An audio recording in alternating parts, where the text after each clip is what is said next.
Happy Holi बड़ी मामी। Happy Holi. Happy Holi. Happy Holi बेटा।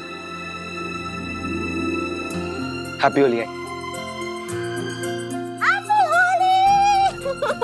हैप्पी होली आई। Happy Holi everyone. Happy Holi बेटा। तूने विराट को रंग लगाया? हाँ लगाया ना। देवी, कल तुम जैसे विराट को प्रसाद खाने के लिए नीचे बुला कर लेकर आई थी, है ना? वैसे ही आज होली के लिए बुला के लेके आओगी।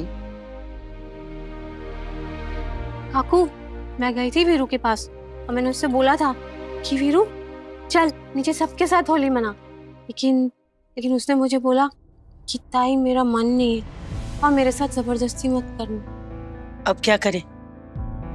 विराट हम सब से अभी भी नाराज है। वैसे तो हम सबको पता है कि विराट का करंट मूड कैसा है, लेकिन मुझे लगता है कि अगर वो नीचे आएगा और होली का माहौल देखेगा तो उसको अच्छा लगेगा। सवाल ये है कि उसको मनाने के लिए जाएगा कौन? अगर हम सब उन्हें मनाने जाएंगे तो वो चिढ़ जाएंगे। उसने मुझे बोला था कि वो है ना अपने कमरे में आराम करना चाहता है और कोई भी उसे तंग ना करे। अच्छा मैं बाहर जाके सबको हैप्पी होली बोल के आती हूँ, ओके? हाँ ठीक है। विराट उस कमरे में आराम कैसे कर सकता है जब उस कमरे में वो इडियट सही जो है उसे परेशान करने के लिए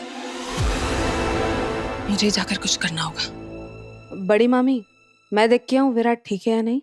हाँ ये सही रहेगा।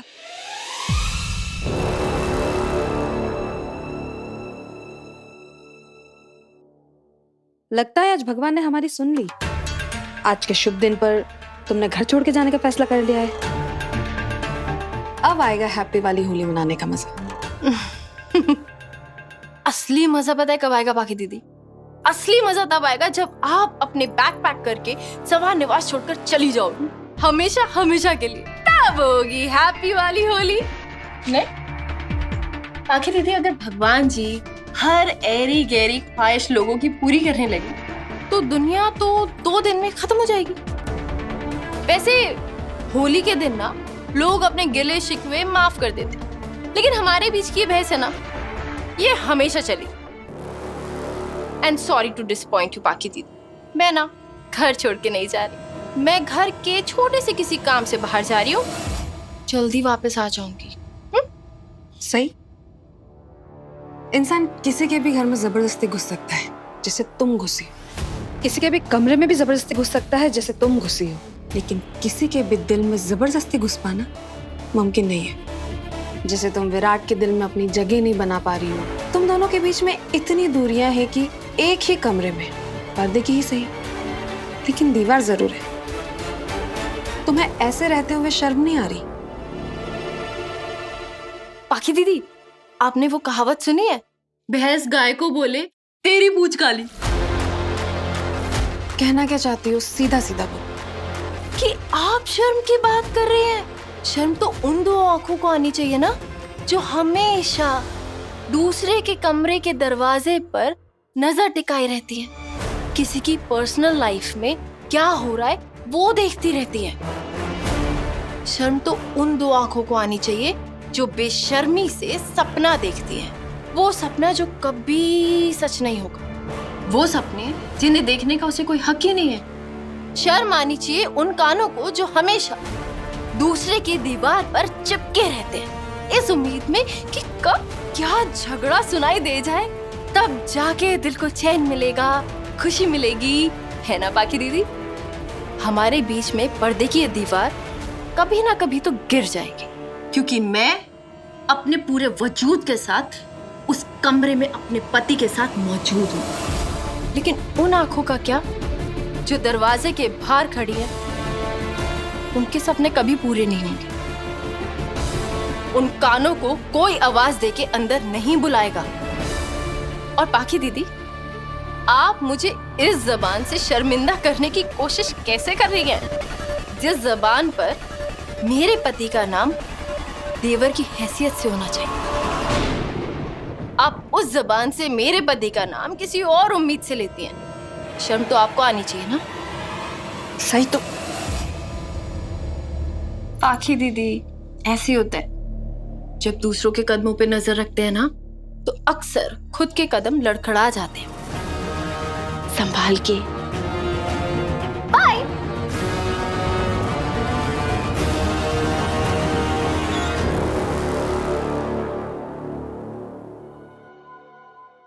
विराट ने इसे पहले कमरे से बाहर निकाल दिया था, लेकिन इसे फिर भी कुछ समझ नहीं आया। इसने कल रात भी विराट को बहुत परेशान किया था और ये उसे लगातार परेशान करती रही, उसे तकलीफ पहुंचाती रही। और विराट ने इसे परेशान होकर से छुटकारा पाने के लिए एक तरीका निकाला। विराट के रूम में जो 2 जॉइंट बेड्स थे अब वो अलग हो चुके हैं। अब इतना करने के बाद भी इसे समझ जाना चाहिए कि विराट क्या चाहता है। वो मुक्ति चाहता है तुमसे। वो नहीं चाहता कि तुम उसकी नजर के आसपास भी रहो। ये सब ना नजरिए की बात है बाकी दीदी, और नजर की भी। कहीं आपने अपनी काली नजर लगा के हमारे बिस्तर तो नहीं अलग कर दिए? Unbelievable। वो क्या कहते हैं उसे, काले जादू की काली नजर। सही। अपनी नाकामयाबियों को छुपाने के लिए पत्र लेखा को कुछ भी उल्टा सीधा मत करो। तो एक काम क्यों नहीं करती? हाँ, उसी कमरे में क्यों नहीं रहती जिस कमरे में अश्विनी ने तुझे तब रखा था जब तुझे हॉस्पिटल से डिस्चार्ज मिला था? काकू, एक बात बताइए आप मुझे, जब आपका स्वर्गीय काका साहेब के साथ झगड़ा हो जाता था तो आप क्या दूसरे कमरे में जाके रहती थी? बदतमीजी रहेगी ये।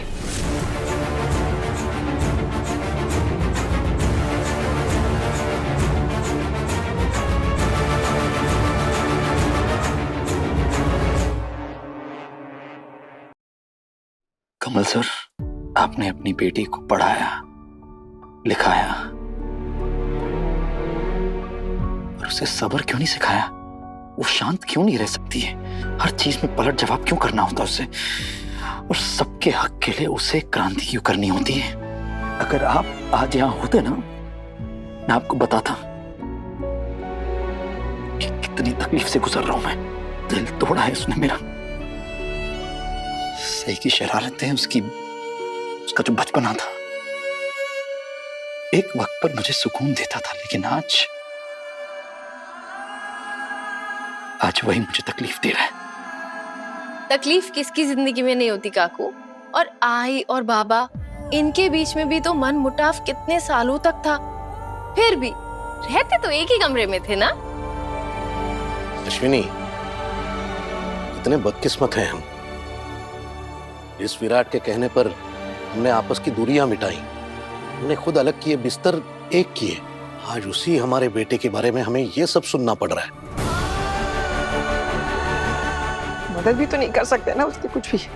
समझ में नहीं आ रहा है मेरी गोलू की जिंदगी के साथ उसका नसीब क्या कैसे कैसे खेल खेल रहा है। आप मदद नहीं कर पा रहे क्योंकि आप मदद नहीं करना चाहते। मैं तो अपनी पूरी कोशिश कर रही हूँ। आप दोनों को तो प्रार्थना करनी चाहिए कि विराट सर और मेरे बिस्तर और दिल दोनों जुड़ जाए, आप दोनों की तरह हमेशा हमेशा के लिए।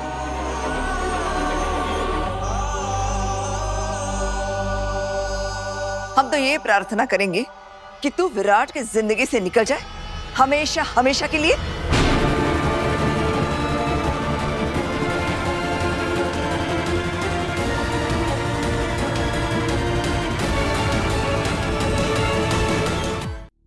दूर रहना ही एक रास्ता है कमल सर। उसका और मेरा साथ रहना मुमकिन नहीं है। अब वो मेरी जिंदगी में अपनी जगह नहीं बना पाएगी। विराट सर और मैं एक दूसरे की जिंदगी का हिस्सा नहीं, एक दूसरे की जिंदगी है काकू। और आप लोग कितनी भी कोशिश कर लीजिए, हम दोनों को अलग करने की कोई फायदा नहीं होगा, क्योंकि हमें अलग करना नामुमकिन है। हाँ, अभी वो मुझसे नाराज जरूर है, लेकिन वक्त की दी नाराजगी है काकू, वक्त के साथ खत्म हो जाएगी। और फिर एक दिन विराट सर मुझे फिर से अपना लेंगे। कमल सर, मैंने अपनी सारी जिम्मेदारी पूरी कर दी है। सही ऑलमोस्ट डॉक्टर भी बन चुकी है। अब प्लीज आप अपनी बेटी को कह दीजिए कि वो अब मेरे घर से और मेरी जिंदगी से हमेशा के लिए चली जाए। जिंदगी से चली जाए? मैं तो कहती हूँ कि तू इस दुनिया से चली जाए। सॉरी काकू, लेकिन आपकी इच्छा अभी पूरी नहीं होने वाली। पता है क्यों? क्योंकि आपकी बेटी देवीताई ने खुद मुझे आशीर्वाद दिया है कि विराट सर और मैं कभी अलग नहीं होने वाले, हम हमेशा साथ रहेंगे। आप में से कोई माने या नहीं माने, लेकिन सच यही है कि विराट सर मुझसे बहुत प्यार करते हैं।